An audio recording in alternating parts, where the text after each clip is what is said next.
আসসালামু আলাইকুম, সবাই কেমন আছেন? আজকে আমি রংপুর জেলার পীরগাছা উপজেলার মধ্যে অবস্থিত ইটাকুমারী জমিদার বাড়িতে ঘুরতে আসছি। তো আজকে আপনাদের দেখাবো এখানে কি কি আছে। ধ্বংসের পথে 238 বছরের ইটাকুমারী জমিদার বাড়ি। খোলা মাঠ, নেই কোনো সীমানা প্রাচীর, যেন গরু ছাগলের চারণভূমি। সব কিছু উন্মুক্ত। জমিদার বাড়ির দেয়াল থেকে খসে পড়ছে ইটবালু। ভঙ্গুর দেয়াল জুড়ে লতাপাতা বেয়ে উঠেছে। ইতিহাসের সাক্ষী ইটাকুমারী জমিদার দর্শনে যে যার মতো আসছেন, দেখছেন আর ফিরে যাচ্ছেন। ফেরার পথে আক্ষেপ করছেন ধ্বংসাবশেষ দেখে।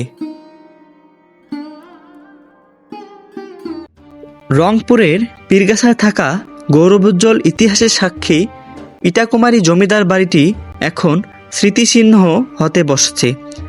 বছরের পর বছর ধরে করা হয়নি কোনো সংস্কার, অথচ এই জমিদার বাড়ি থেকেই সূচনা হয়েছিল ঐতিহাসিক প্রজা বিদ্রোহের। জমিদার শিবচন্দ্র রায় আর নেই, কিন্তু তার জমিদার বাড়িটি সাক্ষী হিসেবে আজও দাঁড়িয়ে আছে। 238 বছর আগে ইট সুরকি দিয়ে গড়া ইটাকুমারী জমিদার বাড়িটি এখন জরাজীর্ণ। অনেক আগে থেকেই বাড়ির মূল্যবান সামগ্রী বেহাত হয়েছে। ইতিহাস থেকে জানা যায় যে 1783 সালে রংপুরের ঐতিহাসিক প্রজা বিদ্রোহ ইটাকুমারী রাজা শিবচন্দ্রের বাড়ি থেকে সংগঠিত হয়েছিল।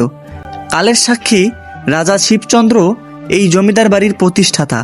1783 সালে ব্রিটিশ বিরোধী শিবচন্দ্র ও দেবী চৌধুরানী প্রজা বিদ্রোহের নেতৃত্ব দিয়ে দেবী সিংহের অত্যাচার থেকে কৃষক প্রজাদের রক্ষা করেছিলেন। ইটাকুমারী জমিদার বাড়ি ছিল তৎকালীন অবিভক্ত বাংলার দ্বিতীয় নবদ্বীপ। শিক্ষা সাংস্কৃতিক বাতিঘর হিসেবে ইটাকুমারীর খ্যাতি গোটা ভারতবর্ষে ছড়িয়ে পড়েছিল।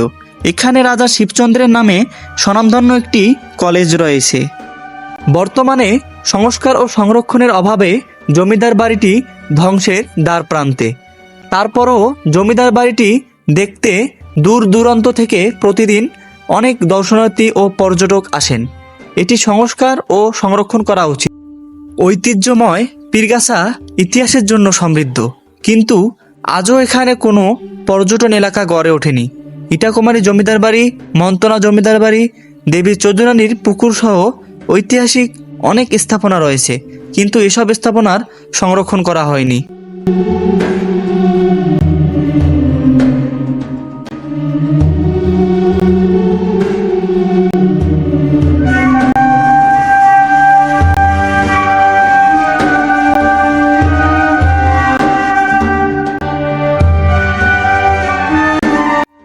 আজকের ভিডিও এ পর্যন্ত।